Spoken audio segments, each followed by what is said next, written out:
মাসটা আরবিতে জিলকদ, জিলহজ মাস শুরু হয়ে গেছে। এ মাস আসার পরে নবীজি কমপক্ষে কয়েকটা কাজ উম্মতদেরকে করার জন্য নির্দেশ দিয়েছেন। আমরা কয়েক মিনিটে নবীর ওই নির্দেশগুলো একটু শুনি, যদি পালন করতে পারি। 1 নম্বর, এ মাস আসলে বিশ্ব নবী রোজা রাখতেন। যেদিন কোরবানির ঈদ শুরু হবে ওই দিনের আগ পর্যন্ত। সুতরাং আজকে আমার মনে হয় রোজা রাখা ভালো ছিল। যারা রাখেন না নফল রোজা, এটা খুব জোর দিয়ে বলছি না, রাখবেন যদি পারেন। রোজা রাখলে শরীর সুস্থ থাকে এবং অনেক দিক থেকে উপকার আছে। যারা গ্যাস্ট্রিক, আলসার এই সমস্ত রোগের দোহাই দিয়ে রোজা রাখতে চান না, বিশ্বনবী যে সিস্টেম গুলো চালু করেছিলেন, প্রত্যেক মাসে 3টা করে রোজা রাখতেন, প্রত্যেক সপ্তাহে 2টা করে রোজা রাখতেন, আশুরার যে রোজা রাখতেন, জিলহজ মাসের যে রোজা রাখতেন, রমজানের রোজা রাখতেন, এগুলো খেলা করার জন্য আমাদের উপরে দেয় না। নবীজির অন্যান্য রোগ আমরা দেখতে পেয়েছি, কিন্তু কোনোদিন পেটের পীড়া, গ্যাস্ট্রিক, আলসার এই রোগ নবীজির ছিল না। কারণ রোজা রাখলে ওই রোগগুলো আস্তে আস্তে ভালো হয়ে যায়। সুবহানাল্লাহি ওয়া বিহামদিহি। যাদের অভ্যাস আছে আপনারা রাখবেন, সুস্থ থাকতে পারবেন। 2 নম্বরে, মাস আসলে নবীজি জিকির বাড়িয়ে দিতেন। কি বাড়াতেন? বলেন বলেন। জিকির মানে আমাদের এই তাহেরি ভাইয়ের মতো জিকির না, এও জিকির করে। আল্লাহর নামে কিছুক্ষণ জিকির চালায়, এরপরে এমন এমন মানুষের নাম নিয়ে জিকির করে যেটা প্রকাশ্য শিরক। প্রকাশ্য কি? তার কথাগুলো কোরআনে কারিমের 2টা আয়াতের পুরা বিরুদ্ধে। সূরা আনআম 50 নম্বর আয়াত আর সূরা হুদ 34 নম্বর আয়াত। এই সমস্ত আয়াতের পুরা বিরুদ্ধে ওই মাওলানার কথা। মাওলানা বলে ভুল হবে। বললাম লিকুলি নাফসি, হে নবী আপনি বলেন যে আমার সম্পর্কে আমার কোনো আয়ত্ত নেই, যে আমি ভালো করব না মন্দ করব এটা আমার আয়ত্তে নেই। এবং এ কথা আমি বলি না যে আমি ফেরেশতা হয়ে গেছি, আল্লাহর ধন ভান্ডার আমার কাছে আছে আর আমি গায়েবের খবর তোমাদের বলতে পারি, এ কথা আমি বলি না। কে বলছেন বলেন তো? আল্লাহ নবীজিকে দিয়ে কথাগুলো বলাচ্ছে যে আপনি বলেন যে আমি গায়েব জানি না, আল্লাহর ধন ভান্ডার আমার কাছে নেই আর আমি ফেরেশতাও না। আমার কাজ কি? আমার কাছে ওহী আসে, আমি এইটা তোমাদের কাছে প্রচার করি, এইটাই আমার কাজ। অথচ আল্লাহর ধন রসুলকে দিয়ে আল্লাহ গেছে গায়েব হয়ে। সমস্ত উল্টা পাল্টা কথা যারা জিকিরের নাম দিয়ে আজ চালাচ্ছে জাতির ভেতরে, কোরআনের আয়াতের বিরুদ্ধে গেলে মানুষ কাফের হয়ে যায়, মুশরিক হয়ে যায়। কি হয়ে যায়? কোন কাফেরের, মুশরিকের জানাজা পড়া জায়েজ আছে? এখন যারা জেনারেল শিক্ষিত মানুষগুলো, বিশেষ করে নবনির্বাচিত চেয়ারম্যান সহ যারা বসে আছে, এ কথা বললে ওনারা ধারণা করবে এক হুজুর আর এক হুজুরের বিরুদ্ধে বলছে। ও হুজুর ওরে বললে গুনাহ হবে, ওর তো আর ঈমানই নেই, ও তো কাফের হয়ে গেছে। কোন কাফেরের, মুশরিকের জানাজা পড়া জায়েজ আছে? কেউ যদি জেনে শুনে কোনো হারাম কাজ করে তারও ঈমান নষ্ট হয়ে যায়। আমি জেলখানায় 3টা বছর পার করে আসলাম, কয়েকদিন আগে এসেছি। মাওলানা মামুনুল হক আমার সাথে ছিল। যতদিন ওনার সাথে সকালে আর দুপুরে খাবার খেতাম, মাঝে মাঝে আমারে বলতো, হামজা যদি বাইরে যেতে পারি জীবনে কোনো কাফের মুশরিকের জানাজা পড়াবো না, যাবো না। বললাম এইটা নিয়ে আপনি এত কঠিন? এটা কোরআনের সরাসরি নির্দেশ। বিশ্বনবী নিজের চাচা মুশরিক ছিল, আবু তালেব। কি ছিল? বলেন বলেন। সে যখন মারা যাচ্ছিল তার কাছে যে বলেছিলেন, ইয়া আম্মি আবি তালিব কুল লা ইলাহা ইল্লাল্লাহ হাজ্জুল লাকা ইনদাল্লাহি ইয়াউমাল কিয়ামা। বুখারী শরীফের হাদিস। হে চাচা, আপনার জলে বলা লাগবে না, আপনার কানের কাছে শুধু মুখ নিয়ে বলেন যে লা ইলাহা ইল্লাল্লাহ মুহাম্মাদুর রাসূলুল্লাহ বলার দরকার নেই, কারণ ওইটার সাক্ষী তো আমি হয়েছি। আপনি শুধু আল্লাহর একত্ববাদের এই স্বীকার আমার কানের কাছে মুখ নিয়ে করেন, আমি কিয়ামতের দিন আল্লাহর কাছে ঝগড়া করে আপনাকে জান্নাতি নিয়ে দেব। পাশে দাঁড়িয়েছিল আবু জেহেল আর আবু সুফিয়ান। ডাক দিয়ে বলে, নেতা পড়বা? সারা জীবন বাপদাদার ধর্ম অনুসরণ করলে এখন ভাতিসারে নতুন ধর্ম গ্রহণ করে কলঙ্কিত হবা।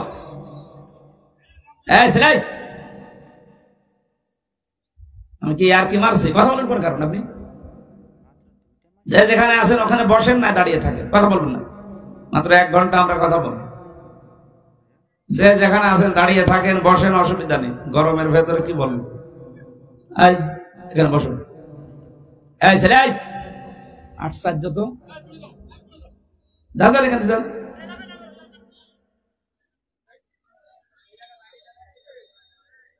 এটা কি ডিজে গানের অনুষ্ঠান? আপনি লিখে দিয়েছেন কি? এটা পুরা এখন ইবাদত চলছে।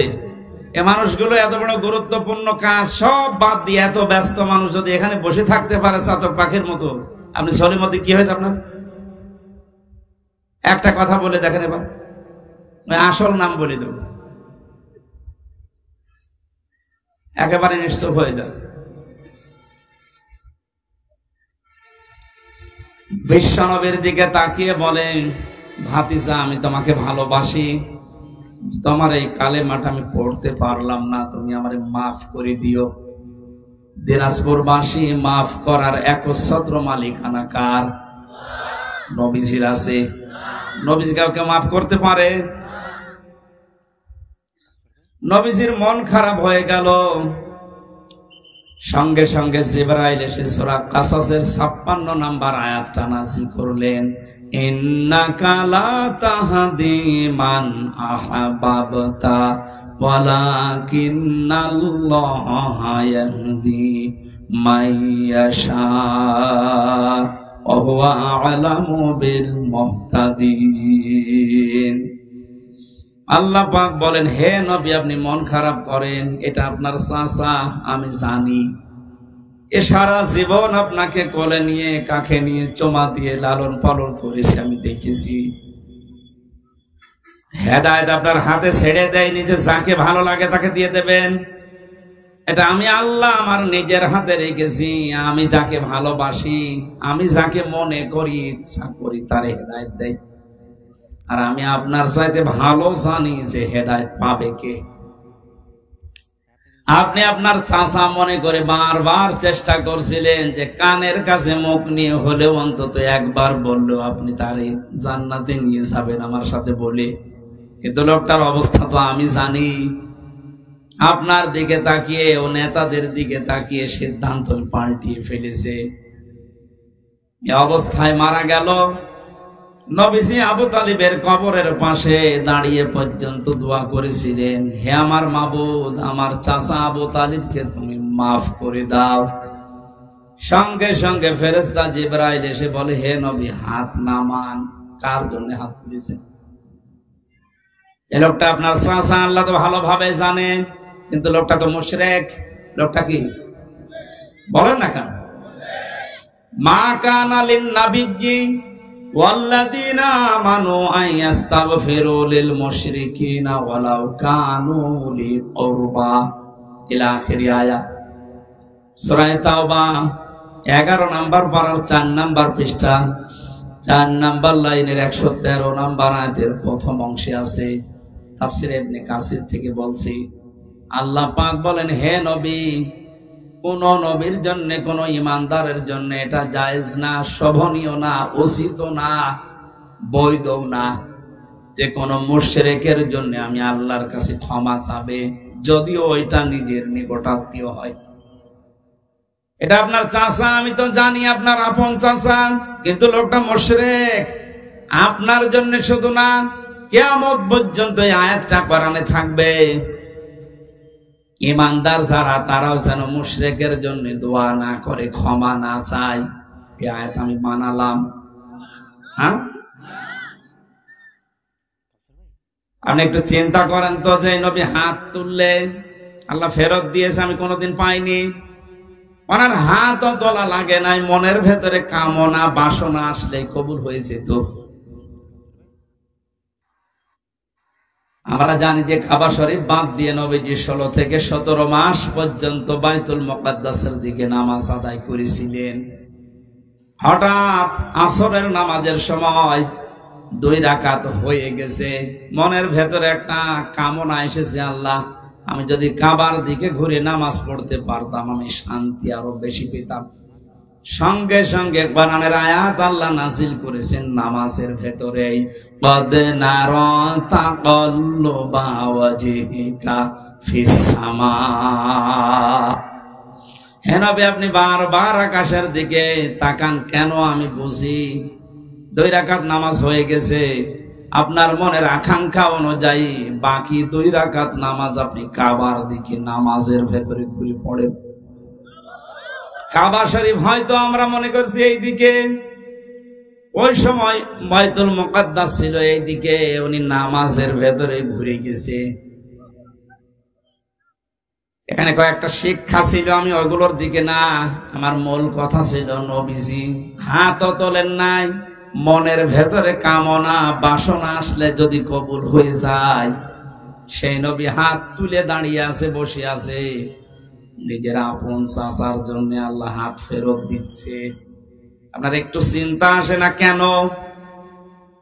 নিজের আপন চাচা নবীর, সাধারণ মানুষের না, তাও সারা জীবন এত বেশি বিশ্ব নবীকে লালন পালন করেছিল। লাগবে? হ্যাঁ, বসেন, আমি কিন্তু পরে জিজ্ঞাসা করব কি বলছে আছে, তাহলে 1.5 ঘন্টা বসে থাকা না। আমি যে 12-13টা শিক্ষা বের করবো, শেষে আপনারে বলবো। বাতাস দেওয়া ছিল না। দিনাজপুরবাসী বিশ্বনবী মুহাম্মদুর রাসূলুল্লাহর মতো এরকম নামি দামি মানুষের চাচা মারা গেলে যদি আল্লাহ হাত ফেরত দেয়, চাচা মুশরিক। আমি হামজার মতো, এমনকি কাবা শরীফের ইমাম এখন আব্দুর রহমান সোদাইসিকে দিয়েও যদি কেউ মুশরিকের জন্য দোয়া করে, ওইটা কবুল হবে।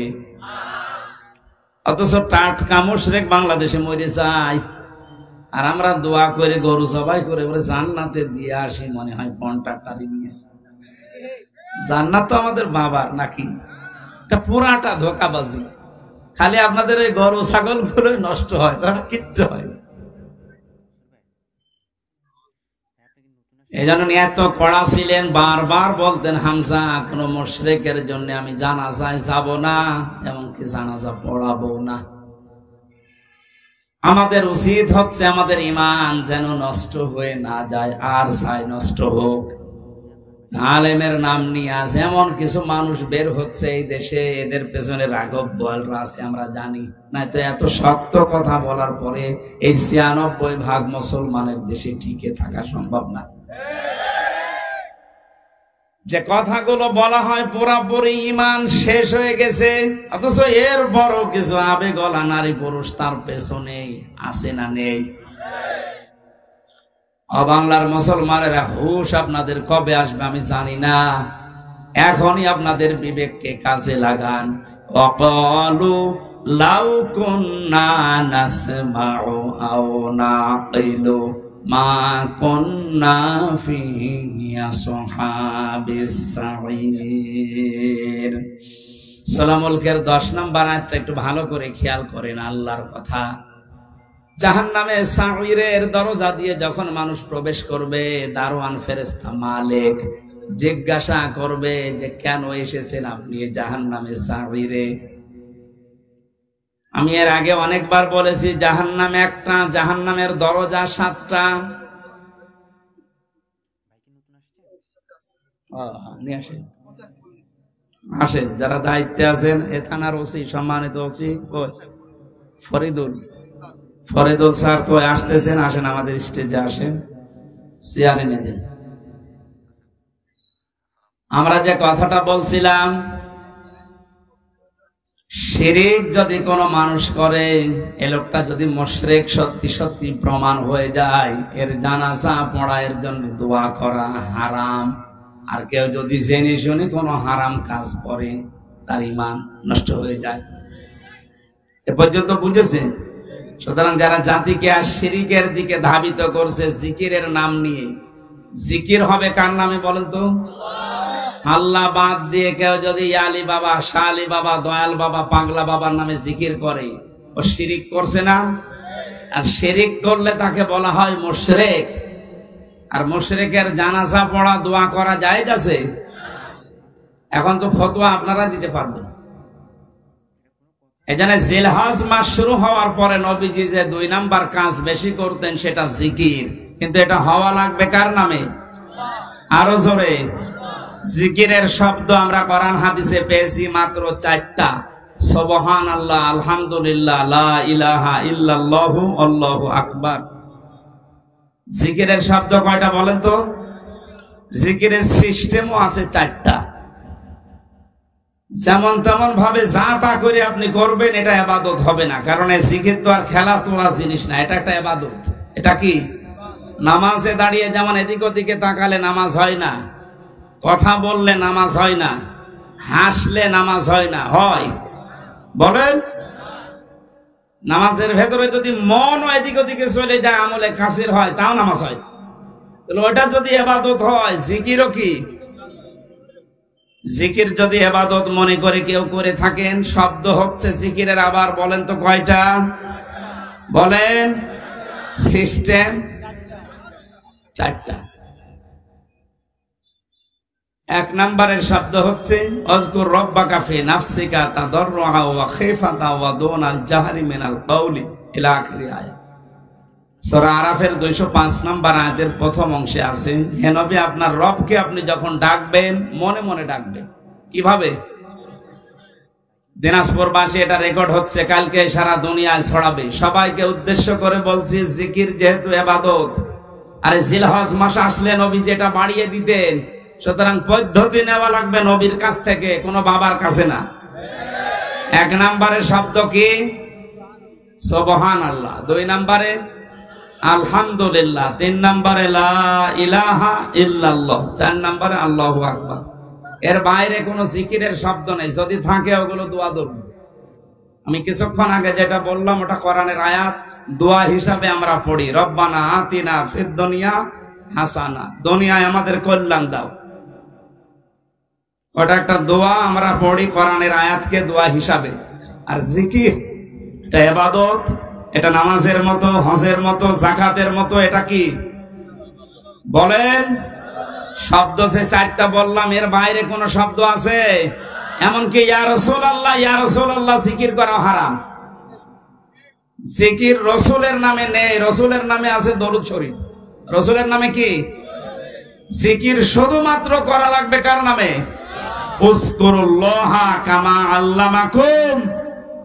জিকির করো ওইভাবে যেভাবে আল্লাহ শিখিয়েছেন। তা আল্লাহ সূরা আরাফের 205 নম্বর আয়াতে তো শিখিয়ে দিলেন আপনার রবের জিকির করবেন মনে মনে। 2 নম্বরে ভীত সন্তুষ্ট হয়ে, 3 নম্বরে কান্না জড়িত কণ্ঠে, 4 নম্বরে উচ্চ আওয়াজ বাদ দিয়ে।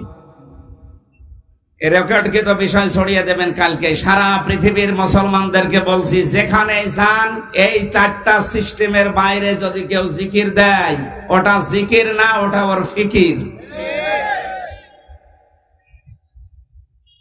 আমি আশা করি এটা ক্লাস চলছে, আপনি ছাত্রের মতো বুঝেছেন, নাকি আমি রিপিট করব? এক ছাত্র এসে কাঁদছিল বাবার কাছে, জিজ্ঞাসা করছে কি কাঁদো কেন? কথা বলে না। কি কাঁদো কেন? কিছু বলো। সে রেজাল্ট দিয়েছে। রেজাল্ট দিয়েছে তো ভালো, ফেল করেছে না পাস করেছে? ছেলেটা বলছে আব্বা ফেল করলেও তো কথা ছিল, ছিলাম 5-এ, নামিয়ে দিয়েছে 3। এরকম ছাত্র নয় তো আপনার? আবার আমি যা বলছি মনে থাকতেছে? সকালবেলা থেকে জীবনে কার্যকারী করা লাগবে। সুতরাং জিকিরের নামে উল্টা পাল্টা সবচাইতে বেশি এটা ভেজাল চলে বাংলাদেশ, ভারত আর পাকিস্তানে। পৃথিবীর বহু জায়গায় আমি আল্লাহর রহমতে গেছি, পাইনি। জিকির একটা ইবাদত, ওরা ইবাদতের মতো করে। অথচ এই 3টা দেশে এমন এমন জিকির চালু করেছে, দেখুন কোরআনে নেই, হাদিসে নেই, করলেই মানুষ মানে ঈমান হারা হয়ে যায়। আল্লাহর নাম বাদ দিয়ে আলী বাবা, শাহ আলী বাবা, কি বাবা বাবা নাম তুলিস আল্লাহ জান। আল্লাহ আমাদেরকে বোঝার তৌফিক দিন, বলেন আমিন। জাহান্নামের এই মালিক যে দারওয়ান ফেরেশতা দাঁড়িয়ে আছে, ও কিন্তু জিজ্ঞাসা করবে যে কেন আসলে এখানে। ওরা 2টা কথা বলবে, যারা জাহান্নামে যাবে তারা কথা বলবে কয়টা? তারা বলবে আমরা 1 নম্বরে শোনার পরে না শোনার ভান করে থাকতাম। এই চরিত্রের মানুষ দেশে নেই, আছে মানে আমরাই তো। এ দেশে কোরআন হাদিসের কথা কম বলা হয়? তো অধিকাংশ মানুষ শোনার পরে না শোনার ভান করে থাকে। অমানা যুলামু মিম্মান ইফতারা আলাল্লাহিল কাযিবা ওয়া হুয়া ইদআ ইলাল ইসলাম। সূরা সফের 7 নম্বর আয়াতের প্রথম অংশে আল্লাহ জানিয়েছেন, এই পৃথিবীতে আমি আল্লাহর ভাষায় সবচাইতে বড় জালেম হচ্ছে ওই লোকটা যাকে ইসলামের দিকে ডাকা হয়, আহ্বান করা হয়, অথচ এই লোকটা ঘাড় ঘুরিয়ে অন্যদিকে চলে যায়। আর এই চরিত্রের মানুষ আমাদের দেশে বেশি। জাহান্নামের লাশার বর্ণনা পড়েছিলাম কোরআনে কারিমের সূরা মারিজে। আল্লাহ পাক জানিয়েছেন, কাল্লা ইন্নাহা লাযা নাযাআতাল লিশাওয়া। জাহান্নামের লাশা একটা দরজার নাম। এখানে ওসি সাহেব আছে, চেয়ারম্যান আছে, জেনারেল শিক্ষিত মানুষ ওনারা যদি জিজ্ঞাসা করেন জাহান্নাম কয়টা, আমার মনে হয় এক বাক্যে বলবে 7টা। জিজ্ঞাসা করে দেখেন। অথচ কোরআনে কারিমে হাদিসে আমি তো কোরআনের উপরে অনার্স মাস্টার্স করেছি, আমি দেখেছি ওরা কোরআনে কোন জায়গায় জাহান্নাম 7টা এ কথা নেই। লাহা সাবাআতু আবওয়াব, আল্লাহ বলেন জাহান্নামের দরজা 7টা। কয়টা? লিকুল্লি বাবিম মিনহুম জুজউম মাকসুম। পৃথিবীতে যে যেই ধরনের অপরাধ করবে, গুনাহ করবে, আল্লাহ তাকে ওই দরজা দিয়ে প্রবেশ করিয়ে শাস্তি দেবে। এখানে যে বর্ণনা চলছে, কোন দরজা? লাযা। বলেন বলেন। আগেরটা গেল সাগীর। 2টা কারণে আল্লাহ সাগীর নামে ওই দরজা দিয়ে প্রবেশ করিয়ে শাস্তি দেবে। 1 নম্বরে যারা শোনার পরে না শোনার ভান করে থাকতো। 2 নম্বরে যারা তাদের আকেল, তাদের কমন সেন্স, যাদের বিবেক কাজে লাগাতো না দুনিয়ায়, এই 2টা গুণ যাদের, তাদের সাগীরে আল্লাহ দেবে। আল্লাহ যায় দেওয়ার জন্য 2টা গুণ আমরা পেয়েছি। 1 নম্বরে তাদউ মান আদবারা ওয়া তাওয়াল্লা। জাহান্নামের লাযা এই দরজা তাদেরকে ডাকবে যারা সত্যকে সত্য জানার পরও ঘাড় ঘুরিয়ে চলে যেত। আর এটাও বাংলাদেশে বেশি। আমাদের জাতির পিতা হযরত ইব্রাহিম নবী আলাইহিস সালাম, তিনি আমার আল্লাহকে খোঁজ করার জন্য নিজের তরফ থেকে চেষ্টা করে করে খুঁজে নিয়েছিলেন। কখনো রাতের বেলা আকাশের তারকা, চাঁদ, দিনের বেলায় সূর্য, গাছ, এ সমস্ত জিনিসগুলো দেখে দেখে যেই অস্ত্রমিত হয়ে যেত, বলতো না যা ডুবে যায় সেগুলো আমার মালিক হতে পারে না। তিনি শেষে ঘোষণাই দিয়েছিলেন, হে আমার জাতির লোকেরা, শুনে রাখো, ইন্নী ওয়াজ্জাহাতু ওয়াজহিয়া লিল্লাযী ফাতারাস সামাওয়াতি ওয়াল আরদা হানিফা।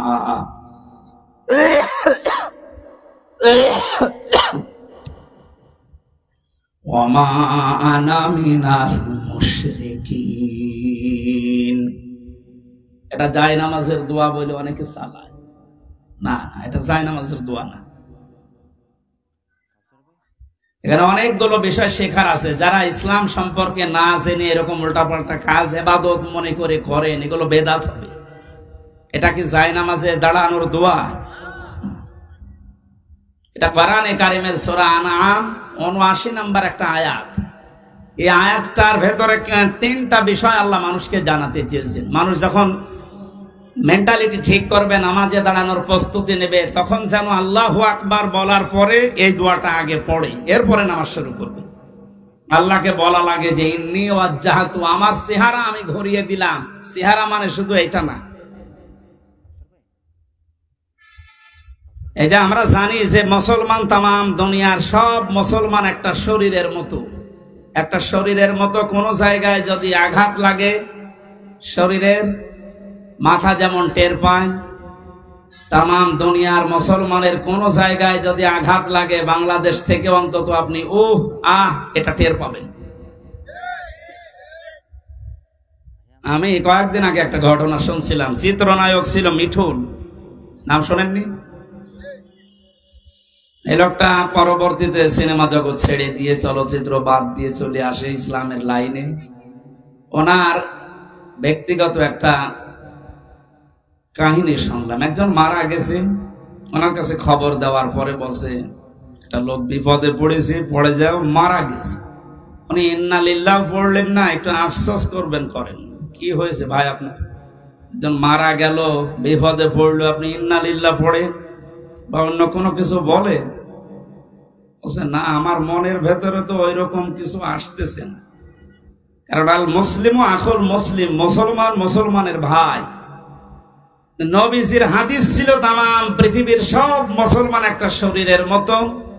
শরীরের কোন জায়গায় আঘাত লাগলে যেমন তামাম শরীরে খবর হয়ে যায়, আপনি আমাকে খবর দিলেন যে একজন মুসলমান বিপদে পড়েছে, মরে গেছে, তা আমার শরীরের ভেতরে তো সেরকম কোন অনুভূতি আমি পাচ্ছি না। তা আমার মনে হয় তার কিছু হয়নি। পরবর্তীতে খোঁজ নিয়ে দেখা গেল হ্যাঁ সত্যিই ও বিপদে থেকে বেঁচে গেছে। আমি এটা দ্বারা বোঝাতে চাচ্ছিলাম, একজন মুসলমানের ভেতরে কিরকম অনুভূতি আসলে সে বুঝতে পারে যে আমার মুসলমান ভাই বিপদে পড়েনি। তাম দুনিয়ার মুসলমানেরা যদি আজ নবীজির হাদিস অনুযায়ী একটা শরীরের মতো আমরা হতে পারতাম, আমার মনে হয় ফিলিস্তিনে যে অবস্থা চলছে আরো অনেক আগে স্বাধীন হয়ে যেত। আমরা ওই হাদিসটাকে ওই ধাঁচে নিয়ে যেতে পারিনি। তাহলে আমার চেহারা বলতে শুধুমাত্র এই মুখমণ্ডল না, আমার ব্যক্তি, পরিবার, সমাজ, রাষ্ট্র প্রত্যেকটা একটা চেহারা। প্রত্যেকটা কি?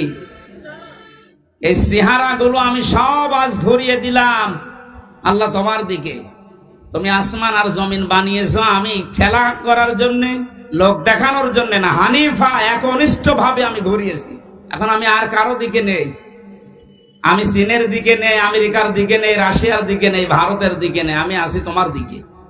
এই কথা বলে মানুষ একটা নামাজে দাঁড়ায় আল্লাহু আকবার বলার পরে এই কথা বলতেছে, ও কোন জায়গায় আছে আপনি টের পাচ্ছেন?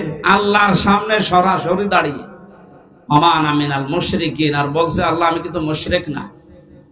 জাতির পিতা হযরত ইব্রাহিম আল্লাহকে খোঁজ করে করে তিনি পেয়েছিলেন, আর আমাদেরকে ইসলামের নিয়ম নীতিগুলো চোখে আঙ্গুল দিয়ে দেখিয়ে দিলেও আমরা অনেকে মানতে চাই না।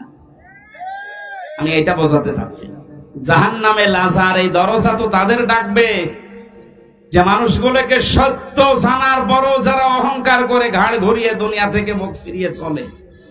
আর এটা দিন দিন এদেশে বেড়ে যাচ্ছে। যারা মাল সম্পদ জমা করে আর এগুলো সংরক্ষণ করা যায় কি করে সেই চেষ্টায় থাকে সব সময়। এই আয়াতের তাফসীর অনুযায়ী দুইটা কথা খুব গোপনে বলছি, মাইক বাদ দিয়ে বলবো নাকি? কোরআনে কারিমে আল্লাহ রাব্বুল আলামিন জানিয়েছেন, ওমান আ'রাদা আন যিকরি ফাইন্না লাহু মাঈশাতান দনকা ওয়া নাহশুরুহু ইয়াওমাল কিয়ামাতি আ'মা। সূরা তাহার 124 নম্বর আয়াতে আল্লাহ পাক জানিয়েছেন, আল্লাহর বিধান, আল্লাহর আইন বাদ দিয়ে পৃথিবীতে কেউ যদি উপায় করে, টাকা পয়সা কামাই করে, ইনকাম করে, দুইটা ক্ষতি হবে তার। এক নম্বরে আল্লাহ তার দুনিয়ার জীবনটা দঙ্কা সংকীর্ণ করে দেবে। দঙ্কা শব্দের যতগুলো ব্যাখ্যা আমি পেয়েছি বিভিন্ন তাফসিরে, বিশেষ করে ফি জিলাল কোরআন, সাইয়্যিদ কুতুব রহমাতুল্লাহ আলাইহি উনি দঙ্কার ব্যাখ্যায় 7টা বিষয় তুলে এনেছেন। আপনারা শুনতেছেন নাকি আমি মাছের কাহিনী শুরু করব? না, আমার মাছের কাহিনী মুখস্থ আছে, আমি বলি আপনারা তা ধরে বসে থাকেন। এটা ক্লাস চলছে, বললাম না 1 ঘন্টার কোরআনের একটা ক্লাস চলছে। ক্লাসের মতো আরো অ্যাক্টিভ হয়ে থাকেন, সব বাদ দেন। যারা ইনকাম করবে অবৈধ দুনিয়াতে উল্টা পাল্টা, তাদের এই ইনকামের বিষয়ে দঙ্কা দিয়েছেন আল্লাহ। কি দিয়েছেন? এটা মনে হয় ফেরেশতাদের জন্য। কাদের জন্য? যেহেতু ইনকাম উপায় আমরা করি, আর কোরআন আল্লাহ আমাদের উপরে নাযিল করেছে, আর এই কোরআনে এই আয়াত আছে, সূরা তাহা 19 নম্বর পৃষ্ঠা 124 নম্বর আয়াত।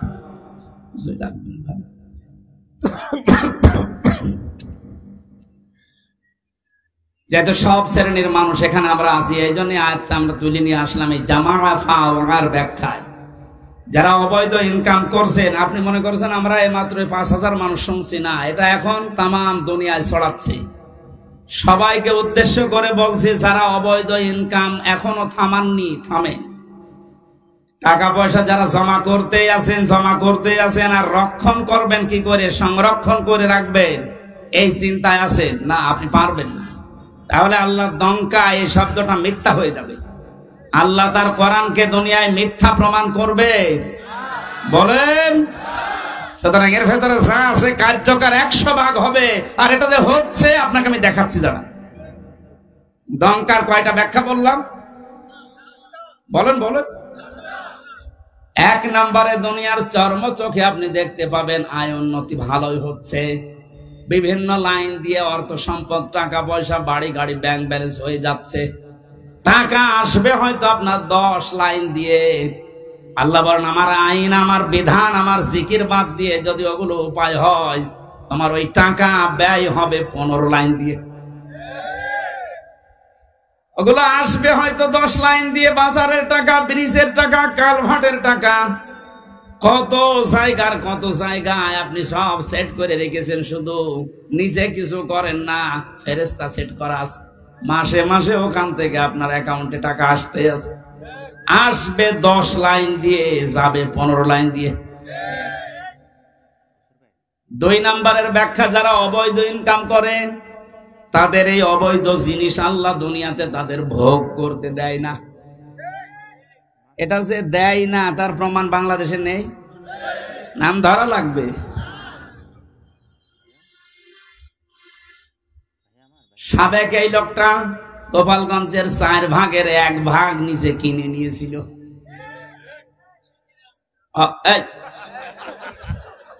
অথচ ওনার যা বেতন, উনি যদি মরণ পর্যন্ত বেতন পায় তাও তো এই জমি কিনা সম্ভব না। একটা জেলার 4 ভাগের 1 ভাগ যদি একজনের হয়, তা আমরা কি ঘাস কাটছি? বলেন, এই লোকটার এখন কি আছে? সব হাইকোর্টের মাধ্যমে সরকার নিয়েছে। বাইরে যা ছিল সেগুলো তো বাজেয়াপ্ত। আমার মনে হয় এখন যদি অবস্থায় থাকে, কয়েকদিন পরে দুদক ডেকেছে, শেষ আবার ভিক্ষা করা না লাগে। দঙ্কায় আল্লাহর যে কথা ছিল যে দুনিয়ায় অবৈধ ইনকাম যারা করে ওদের ওই সম্পদ আল্লাহ দুনিয়ায় ভোগ করতে দেয় না, এটা কি আমেরিকায় যে ব্যাখ্যা করা লাগবে? এ দেশে ব্যাখ্যা শুনে বোঝা যাচ্ছে না? দুনিয়ায় যারা 3 নম্বরের ব্যাখ্যা, যারা পৃথিবীর ময়দান থেকে এভাবে উপায় করে ওদেরকে আল্লাহ অপমৃত্যু দেয়। মানুষগুলো তো ঈমান নসিব হয় না, এমন মৃত্যু হয় দুনিয়া আটকে ওঠে। আমার ঝিনাইদার একজন কয়েকদিন আগে গেছে, 200 কোটি টাকার মামলা। আপনি মনে করেন কি যে 200 কোটি টাকা আপনার এই মুরব্বীরে যদি এখন থেকে বসিয়ে দেন, মরণ পর্যন্ত শুধু গুনতে থাকবে, শেষ করতে পারবে না। 200 কোটি, এটা মানুষের কয় টাকা লাগে এই দুনিয়া চলতে বলেন? মামলা হওয়ার পরে কি হয়েছে দেখেছেন? লাশের টুকরো খুঁজে পাওয়া যাচ্ছে না। তার মেয়ে এখন কান্নাকাটি করছে যে একটা টুকরো অন্তত দেন, অন্তত লাশটা মনে করে দাফন করি, জানাজা পড়াই, তাও পাচ্ছে। কয়েকদিন আগে ভারতের কলকাতার একটা খেজুর গাছে নাকি 2টো বিসি ঝুলেছিল। অনেকে বলছে এইটা এই লোকের বিসি। আমি দেখলাম ফেসবুকে যে বিসি মানুষের অত বড় হওয়ার কথা না, এটা ছাগলের বিসি হবে। হয়তো ছাগল জবাই করে বিসি এরকম ঝুলিয়ে দিচ্ছে। কোন জায়গায় আল্লাহ নামিয়েছে আপনি তাকান। আপনি এখনো অবৈধ ইনকাম বন্ধ করেন না, উল্টাপাল্টা মামলা দিয়ে মানুষকে আপনি কালার করে দিন। এজন্য এগুলো করেন না। যারা মানুষের নামে মিথ্যা মামলা দেন, মানুষকে হয়রানি করেন, এর মাধ্যমে জুলুমের মাধ্যমে অবৈধ টাকা ইনকাম করেন, টাকা আপনি ভোগ করে যেতে পারবেন না। যদি করতে পারেন তাহলে এই আয়াত মিথ্যা হয়ে যাবে, কোরআন শরীফ জীবনও মিথ্যা হবে না। 2 নম্বর আপনার অপমৃত্যু হবে। আপনি ঈমান নিয়ে যেতে পারবেন না, বেঈমান হয়ে মরবেন। এগুলো আল্লাহ একটা একটা করে দেখাচ্ছে। এইরকম চোখে আঙ্গুল দিয়ে দেখিয়েও যদি আমাদের পরিবর্তন না আসে, তারপর কবে হুঁশ আসবে আমাদের? আমার দাদা মারা গেছে আমি জেলখানায় থাকতে, উনি মাঝে মাঝে বলতো যে গন্ডার এর চামড়া এত মোটা, এর কাঁতো কুতু দিলে নাকি 3 দিন পরে টের পায় যে কাঁতো কুতু লেগেছে। এক লোক শ্বশুর বাড়ি যাচ্ছিল, রাস্তা পর এক গন্ডা কাঁতো কুতু দিয়েছে। কি গো, আমারে কাঁতো কুতু দিলে আমি হাসি, আর এ হাসে না কেন? 3 দিন শ্বশুর বাড়ি থাকার পরে আসার সময় দেখছে গন্ডার হাসতেছে। বলছে বন্ধু, তোমার 3 দিন আগে কাতুকুতু দিয়েছি আমি, তখন তো তুমি হাসলে না, আজকে হাসতেছো। গন্ডার ওর নিজের ভাষায় বলছে, ভাই 3 দিন আগে যখন আপনি দিলেন, 3 দিন সময় লেগেছে চামড়া ভেদ করে আমার শরীরে কাতুকুতু লাগতে। গন্ডারের কাতুকুতু লাগে কয়দিন পর, আমাদের সাথে সাথে। আমি আজ 12-13 বছর কাতুকুতু দিচ্ছি, তারপরেও তো আমার জাতির হুঁশ হয় না। সেই বিশ্ববিদ্যালয়ে 10 সালে ভর্তি হওয়ার পরে আমি মনে হয় 11-12 সাল থেকে ওয়াজের মাহফিলে, 12 সাল থেকে 24 সাল, এই 12 বছর, কত 3 বছর নাই ছিলাম ভেতরে, 9 বছর তো কাতুকুতু দিয়েছি বিভিন্ন কায়দায়। কই জাতির তো কোনো পরিবর্তন নেই। অবৈধ ইনকাম কি কমেছে? এমনকি আমারে ধরার পর আমার বাবার কাছ থেকে টাকা নিচ্ছে। কই অবৈধ ইনকাম তো কমছে না। আর আমার মনে হয় এই আয়াতের উপর আমাদের এখনো 100% বিশ্বাস হয়নি, ভাষা বিশ্বাস আছে। এই জন্য লাজায় যাওয়ার যে কারণগুলো বললাম, এগুলো যেন আমাদের ভেতরে থাকলে আমরা এখনই থেমে যাই। সাইরে যাওয়ার যে কারণগুলো বলছে, এগুলো থাকলে যেন আমরা থেমে যাই। আল্লাহ আমাদের আমল করার তৌফিক দাও, আমিন। আরো জোরে বলেন।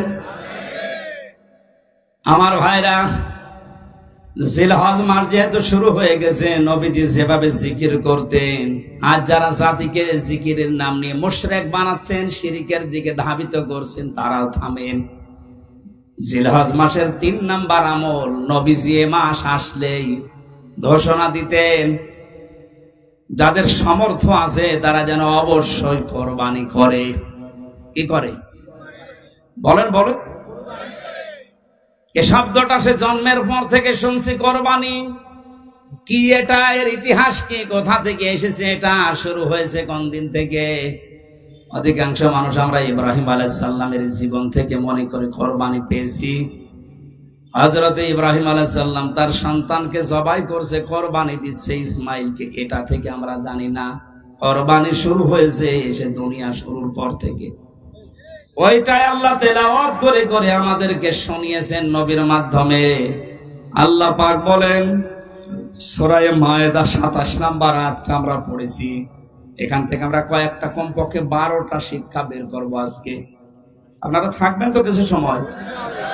ঠিক আছে। যেটা একটা নতুন বিষয়, বোঝার জন্য একটু মন মানসিকতা এদিকে দিয়ে রাখবেন। জন্মের পর থেকে যারা কোরবানি শোনেন, শুধু ইব্রাহিম ইসমাইল নবী না, জন্মের পরে না, এই পৃথিবী তৈরি হওয়ার পর থেকে কোরবানির সিস্টেম চলে আসতেছে। হয়তো এক এক নবীর সময় এক এক রকম সিস্টেম ছিল। হযরত আদম আলাইহিস সালামের 2 সন্তানের ব্যাপারে আল্লাহ বলেন, হে নবী, আপনি আপনার উম্মতদের সামনে এই আয়াত তেলাওয়াত করে শোনান। দিনাজপুরবাসী, আল্লাহর নবী মুহাম্মদুর রাসূলুল্লাহ যদি এখন বেঁচে থাকতেন, এই দিনাজপুরের 5 বাড়িয়ে রাস্তার পাশ দিয়ে যদি এখন হেঁটে যেতেন, এই ময়দানে যদি এতগুলো উম্মত দেখতেন, এখানে বসে বসে উনি এই আয়াত তেলাওয়াত করে শোনাতেন। কারণ সামনে এখন এই বিষয়গুলো আমাদের আছে, কোরবানি। কোরআনে কারীম থেকে এবার বলছি, জবান খুলে বলেন, শয়তান যেন আশপাশে থাকলেও দূরে চলে যায়। আউযু বিল্লাহি মিনাশ শাইতানির রাজিম। বিসমিল্লাহির রহমানির রহিম।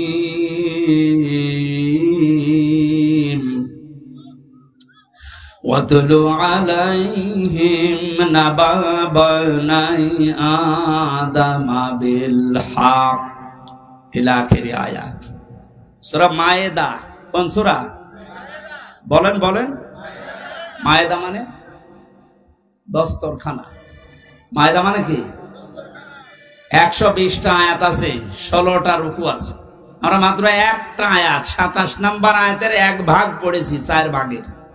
আপনি দেখেন এর ভেতরে কত কথা লুকিয়ে আছে। যদি 1-1.5 ঘন্টা আমি এভাবে বলি, দেখবেন 1-1.5 ঘন্টায় কিছুই হবে না, মনে তো শুরু হচ্ছে। একটা আয়াতের 4 ভাগের 1 ভাগে যদি এত কথা আল্লাহ লুকিয়ে রাখে, পুরা কোরআনে কত আয়াত আছে, কত কথা আছে, এইটা কিয়ামত পর্যন্ত হায়াত বেলা আপনি শেষ করতে পারবেন না। আর তার কাছে মানুষ আসতে চায় না। নামকরণ যেহেতু বললাম, এই জন্য একটু কথা 2-1 মিনিট বলছি। মায়েদা মানে দস্তরখানা। তামাম পৃথিবী আল্লাহ আমাদের জন্য দস্তরখানা হিসাবে বানিয়ে দিয়েছেন। নবীজি আয়াতের ব্যাখ্যা করতে গিয়ে আমি ফি জিলালিল কোরআনে পেয়েছি, বিশ্বনবী মুহাম্মদুর রাসূলুল্লাহ সাল্লাল্লাহু আলাইহি ওয়াসাল্লাম বলেন, কেউ যদি দস্তরখানা বিছিয়ে খাবার খায়, পড়ে যাওয়া খাবারগুলো যদি কেউ খেতে পারে দস্তরখানায়, তাহলে তার জান্নাতের হুরের মহরানা আদায় হয়ে যায়। এই কথা বুঝলে সুবহানাল্লাহ বলছেন তো। দস্তরখানায় পড়ে যাওয়া খাবার উঠিয়ে খেলে জান্নাতের হুরের মোহর আদায় হয়। আপনি এখনো মরেননি, জান্নাত পাবেন কিনা গ্যারান্টিও নেই। অথচ 1500 বছর আগে নবীজি এই কথা আমাদেরকে শুনিয়েছেন যে দস্তরখানায় পড়ে যাওয়া খাবার উঠিয়ে খেলে জান্নাতের হুরের দেনমোহর আদায় হয়। তাহলে আমলটা যদি আজকে থেকে শুরু করি, বিশ্বাস অন্তত করতে পারবো যে আমি আর যাই হোক জান্নাত পাবো না। তো নবীজি কথা বলতেন না।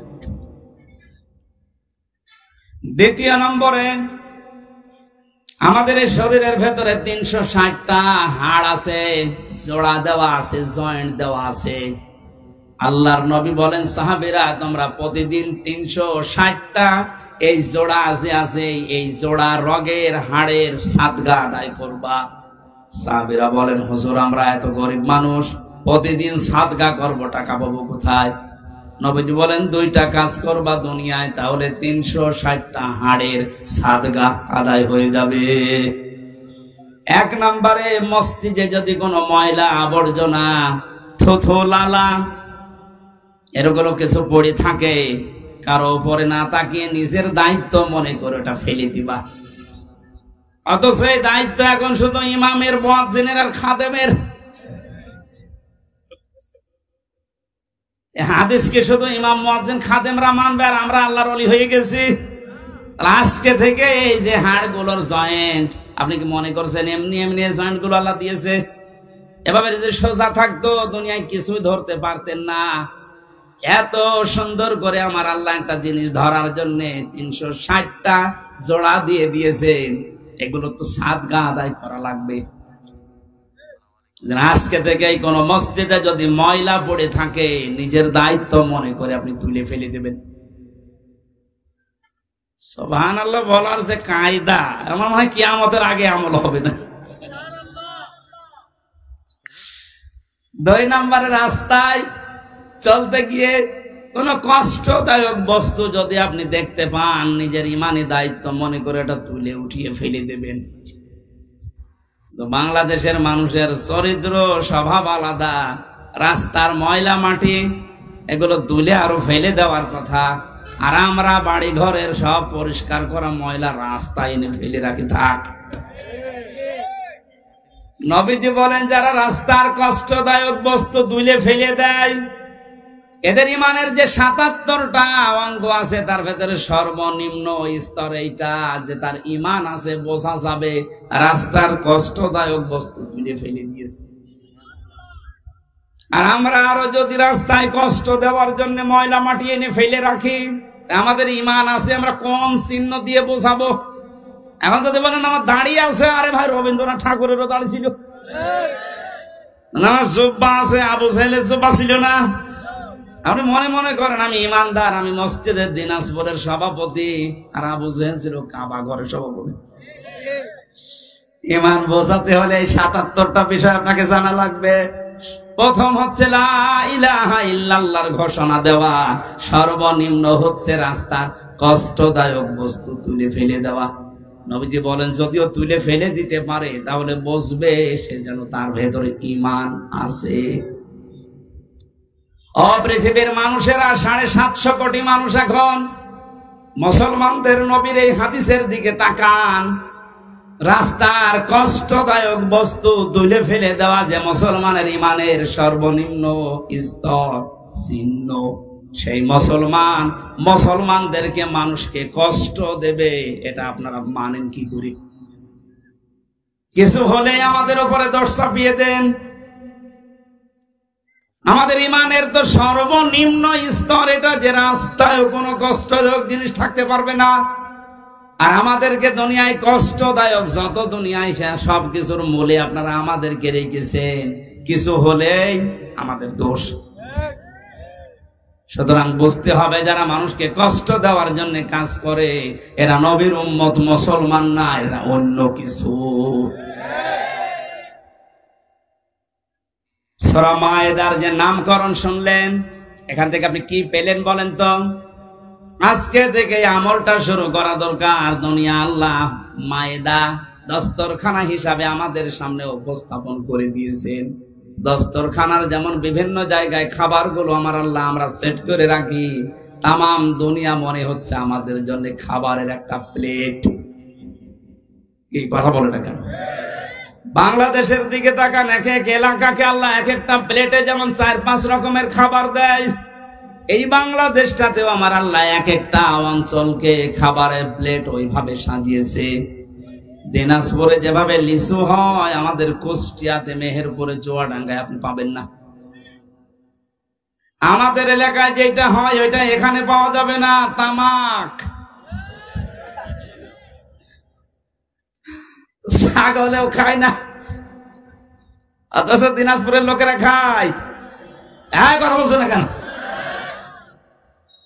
এই যে রংপুরে আকিজ গ্রুপের, এরপরে লালমনিরহাটে আকিজ গ্রুপের যে বিশাল ভান্ডার, এগুলো তৈরি হচ্ছে আপনাদের এলাকায়, তাহলে আপনারা না খেয়ে অন্তত ছাড়েন না।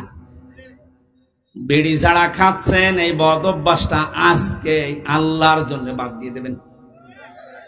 কারা কারা বাদ দিতে পারবেন দেখি? বিড়ি ঘর কয়েকটা আছে এখানে, আলহামদুলিল্লাহ আজকের মাহফিল সাকসেস হবে, আপনি ছেড়ে দেবেন ভাই। শুধু দোষ আপনারও দেয় না, আপনার স্ত্রী নেই। সম্মানিত মা বোনেরা যদি এসে থাকেন, আপনার স্বামী যদি বিড়ি খায়, সিগারেট খায়, ওর বিছানা আলাদা করে,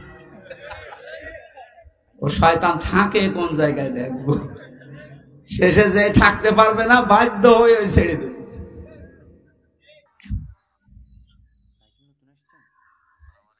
এবার আল্লাহ পাক আমাদেরকে যেটা শুনিয়েছেন, কান খাড়া করে শোনেন। ওয়াতলু আলাইহিম নাবা আবনাই আদম বিল হক। হে নবী, আপনার উম্মতদেরকে এই দিনাজপুরে যারা উম্মত দাবি করছে তাদের সামনে আপনি আদম নবীর 2 সন্তানের কোরবানির যে কাহিনী, এটা তেলাওয়াত করে শোনান। আমার এখানে প্রশ্ন আছে, এই আমরা বাতাস দিচ্ছিল কে আছে এখানে? এবারে আপনারা জিজ্ঞাসা করবো, এই যে প্রথম শব্দ আমার আল্লাহ দিলেন আব্দুল্লাহ, আপনি তেলাওয়াত করেন আলাইহিম তাদের নিকটে, নাবা আবনাই আদম বিল হক, হযরতে আদম নবীর 2 সন্তানের যে কোরবানির কাহিনী, এটা আপনি এদেরকে তেলাওয়াত করে শোনান। কিভাবে শোনাবেন? বিল হক, সঠিকভাবে, যথাযথভাবে, সত্য যেটা ওইভাবে। এখন আমাদের প্রশ্ন আসে, আমরা 1500 বছর আগে না, এই পৃথিবী তৈরি হওয়ার পরে এই ঘটনা, হাজার হাজার বছর পরে এই ঘটনা শুনে আমরা করব কি? নাকি আমাদের এখানে কি করণীয় আছে? আল্লাহ 12টা জিনিসের পরে দিয়েছেন, আমরা দেখি। প্রথম নাম্বারে তেলাওয়াত। কি শব্দ দিয়েছেন? আরো জোরে বলেন। আমি যদি এনাকে মুরব্বীকে বলি তেলাওয়াত করেছেন আজকে, উনি বলবে হ্যাঁ। কি পড়েছে তেলাওয়াতে? হয়তো আলাম তারা কাইফা ফাআলা রাব্বুকা বিআসহাবিল ফিল, আলাম ইয়াজআল কায়দাহুম ফি তাদলিল ওয়া আরসালা আলাইহিম তায়রান আবাবিল। তেলাওয়াত হয়েছে না? কথা বুঝতেছেন? আল্লাহর প্রথম শব্দ ওয়াতলু, আপনি তেলাওয়াত করে শোনান আপনার উম্মতদেরকে। ওনারে বললাম তেলাওয়াত করেছেন আজকে, উনি তো এই সূরাটা মনে করেন শোনাইছে, তেলাওয়াত হয়েছে না। পড়া কোরআনে 3টা শব্দ আমি পেয়েছি কোরআন পড়ার ব্যাপারে, কারা, রাতালা, তালাওয়া। অভিধান বেত্তা যারা আছে এই 3টা শব্দের ব্যাখ্যায় লিখেছেন, কেউ যদি কোনো কিছু তেলাওয়াত করতে চায় তার 4টা হক আদায় করা লাগবে। 1 নাম্বার ওটাকে শুদ্ধ করে পড়া লাগবে, 2 নাম্বারে ওটা বুঝতে হবে আপনাকে, 3 নাম্বারে ওই বোঝা বিষয়ের উপরে আপনার প্র্যাকটিক্যাল লাইফে আমল থাকা লাগবে, 4 নাম্বারে ওইটা যেন মানুষ মানতে পারে এই ব্যবস্থা করে দেওয়া লাগবে। তাহলে অনেকে শুদ্ধ করে হয়তো তেলাওয়াত করেছে। 2 নম্বরটা এক কথা বলে না কেন নেই। 3 নাম্বারটা যতটুকু পড়েছে অতটুকু ওনার প্র্যাকটিক্যাল লাইফে থাকবে। উনি তেলাওয়াত করেছিল আলাম ইয়াজআল কায়দাহুম ফি তাদলিল। হে নবী, আপনি কি তাদের এই দিকে তাকিয়েছেন? আল্লাহ হাতিওয়ালাদের সাথে কি ব্যবহার করেছিলেন? তাদের সমস্ত ষড়যন্ত্র আমার আল্লাহ কি নস্যাৎ করে দেয়নি? কায়দাহুম, কায়দা মানে কি? কায়দা বলেন আমরা কায়দা করেছো, এই কায়দা মানে ষড়যন্ত্র। আল্লাহ কি তাদের ষড়যন্ত্র নস্যাৎ করে দেয়নি? এটা উনি পড়ার পরেই মনের ভেতরে 100% দৃঢ় বিশ্বাস রাখবে। কাবা ঘর যেভাবে আমার আল্লাহ রক্ষা করেছিলেন ষড়যন্ত্র থেকে আব্রাহার এই হাতিওয়ালা বাহিনীর, তামাম পৃথিবীতে মুসলমানদেরকে, ইসলামকে আল্লাহ কিয়ামত পর্যন্ত ভাবে রক্ষা করবে। আজ আমরা ইসলামের দুরবস্থা থেকে অনেকে সাইড কেটে চলে যাচ্ছে, দিনকাল ভালো না। তা আপনি কি পড়লেন? কোরআনের আয়াতের উপর তো আপনার 100% বিশ্বাস এখনো আসেনি, তার মানে আপনার তেলাওয়াত হয়নি। নবীজিকে আল্লাহ বললেন আপনি তেলাওয়াত করে শোনান, তেলাওয়াত করলেই তার মানে আপনি বুঝবেন যে কি আল্লাহ বলতে চায়। হযরতে আদম আলাইহিস সালামের যে শরীয়ত আমরা শুনেছি, ওই সময় সন্তান হতো জোড়া জোড়া করে, আগের পক্ষের আর পরের পক্ষের একটা একটা করে তিনি বিবাহ দিতেন। যে মেয়েটাকে বিবাহ করার কথা, তাসলিমা আর আকলিমা, হাবিলের সাথে যেটা সেটা সুন্দরী ছিল, কাবিলের সাথে যেটা ওটার চেহারা অত ভালো ছিল না।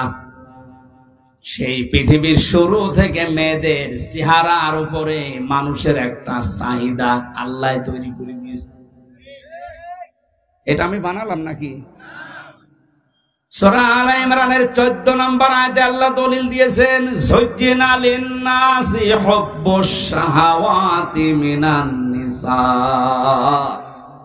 আমি ভালোবাসা, আকর্ষণ, মহব্বত এরকম কিছু তৈরি করে দিয়েছি, শোভনীয় বানিয়ে দিয়েছি তোমাদের কাছে 9টা জিনিসকে। তারা 1 নম্বরে তোমাদের স্ত্রী, মেয়ে লোক। তাহলে মেয়ে লোকের চেহারার সাথে পুরুষের আকর্ষণ এ সৃষ্টি করেছেন কে? আর জোরে। আমাদের আদি পিতা হযরতে আদমকে আল্লাহ যখন বানিয়েছিলেন, জান্নাতের ভেতরে তার সব নিয়ামত ওকে ছিল, কিন্তু মনের ভেতরে তার শান্তি কাঙ্ক্ষিত মানের পাচ্ছিলেন না।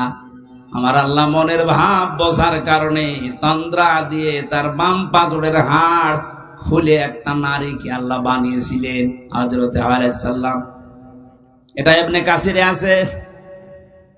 এই পৃথিবীতে 4 জন মহিলাকে আল্লাহ সবচাইতে বেশি সুন্দরী বানিয়েছেন, তার ভেতরে 1 নম্বরে আমাদের আদি মাতা হযরতে হাওয়া আলাইহিস সালাম। এত সুন্দর করে আল্লাহ দুনিয়াতে আর কাউকে বানাননি। 2 নম্বরে হযরতে বিলকিস, এত সুন্দর ছিল।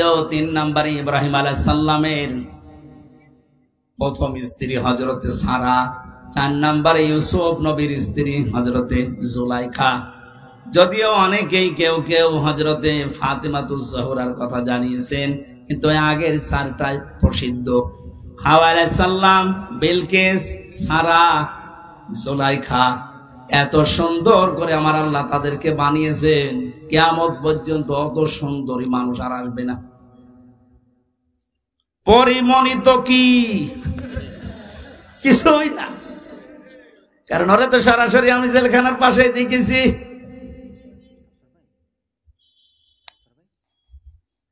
হযরতে হাওয়াকে এত সুন্দর করে আল্লাহ বানিয়েছেন। আদম নবী তন্দ্রা অবস্থায় ছিলেন, ঘুম থেকে উঠেই দেখলেন বাম পাশে কি গো, তিনি ধরতে যাচ্ছিলেন আর তাকিয়েছেন।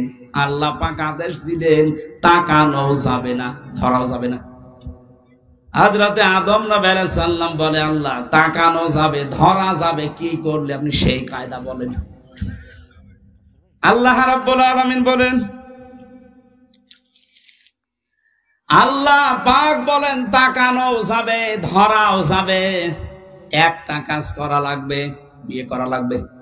তাহলে এই জায়গা থেকে প্রমাণ হয় কি, বিয়ের আগে যে প্রেম প্রীতি গুলো আছে এগুলো জায়েজ।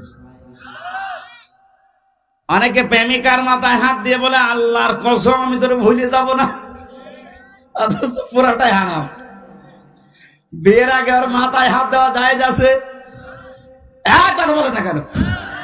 না, এলাকায় প্রেম প্রীতি বন্ধ হয়ে গেছে। প্রেম প্রীতির বন্ধন নামে সিনেমা তৈরি হচ্ছে। আদম নবী আলাইহিস সালামকে আল্লাহ বললেন বিয়ে করতে হবে, উনি বলছে আমি রাজি। এই দেশের যুবক যারা আছে, আমার মনে হয় ওরা যদি পৃথিবীর কোন ফরজের খবর না রাখে, বিয়ে করা ফরজ এটা জানে না। সন্তান যাদের আছে প্রাপ্ত বয়স্ক, রিজিকের দিকে আপনি না তাকিয়ে তার বিয়ে দিয়ে দেবেন। বিয়ে করলে যে সমস্ত উপকার গুলো আছে আপনি এগুলো টের পাবেন না। আপনি মনে করছেন না, আজকে একটা ফেসবুকে একটা স্ট্যাটাস দিয়েছে এক মহিলা, বলছে আমি প্রতিষ্ঠিত হব, দরকার হয় বুড়ি হব, তারপরে বিয়ে করব। আল্লাহ যৌবনকে ভোগ করার জন্য যে সময়টুকু দিয়েছেন, এই সময় পার হয়ে গেলে আপনার দিকে তো কেউ তাকাবে না। এই জন্য মেয়েদের শুকরিয়া আদায় করা দরকার পুরুষের এই যৌন চাহিদাকে। এটা আছে বলে আপনি আজ এত দামি। কথা বলেন, পুরুষের এই চাহিদাকে যারা মর্যাদা দাম দিতে চায় না, সেই পরিবারগুলোতে আমরা দেখতে পাই এরা পরকীয়া প্রেমে লিপ্ত হয়। আপনি মুরব্বী মানুষের শুধু বুঝবেন না, পরকীয়া প্রেমে এলাকায় নেই। যারা পরকীয়া প্রেমে লিপ্ত আছেন এখনো পর্যন্ত, তিনটা ক্ষতি হবে দুনিয়ায়। 1 নম্বরে চেহারার উজ্জ্বলতা নষ্ট হয়ে যাবে। 2 নম্বরে আপনার রিজিকের বরকত আল্লাহ কমিয়ে দেবে। 3 নম্বরে মরণের সময় আপনি ঈমান পাবেন না, বেঈমান হয়ে মরবেন। নাউজুবিল্লাহ বলে শেষ করে দিচ্ছেন, আর কিছু করবেন না।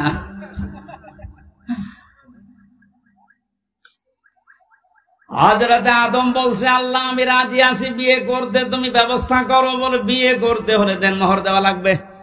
কোথায় পাবো? কিচ্ছু নেই আমার কাছে। আল্লাহ পাক ওই দিন বলেছিলেন, আমার নবী মুহাম্মদুর রাসূলুল্লাহর নামে 10 বার দরুদ পড়ো, ওইটাই দেনমোহর হয়ে যাবে।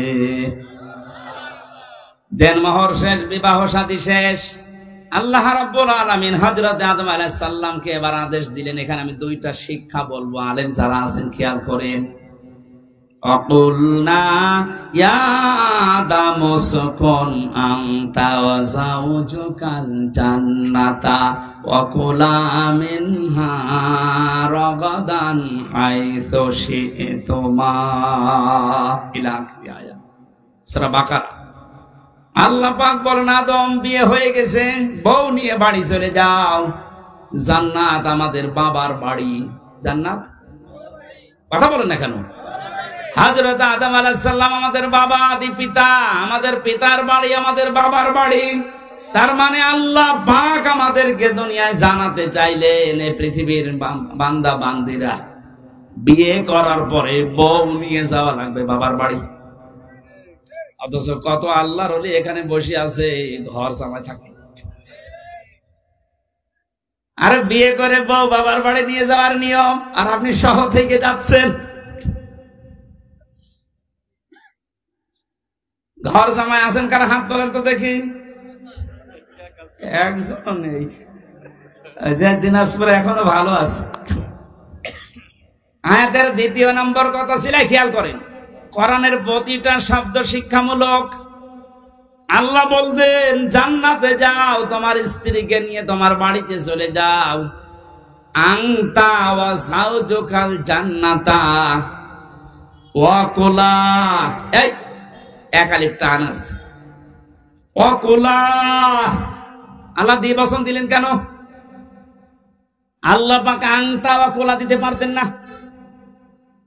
তুমি তোমার বাড়িতে যে নিজে আগে খাবা, মরণের খাওয়া, এরপরে বউকে খাওয়াবা না। আল্লাহ একবারে কোলা দিয়েছেন, আংতা দেয়নি। আল্লাহ বলেন যে পরিমাণের খাবার, যে মানের খাবার, যেরকম দামি খাবার তুমি খাবে, ওই মানের খাবার স্ত্রীকে খাওয়ানো লাগবে।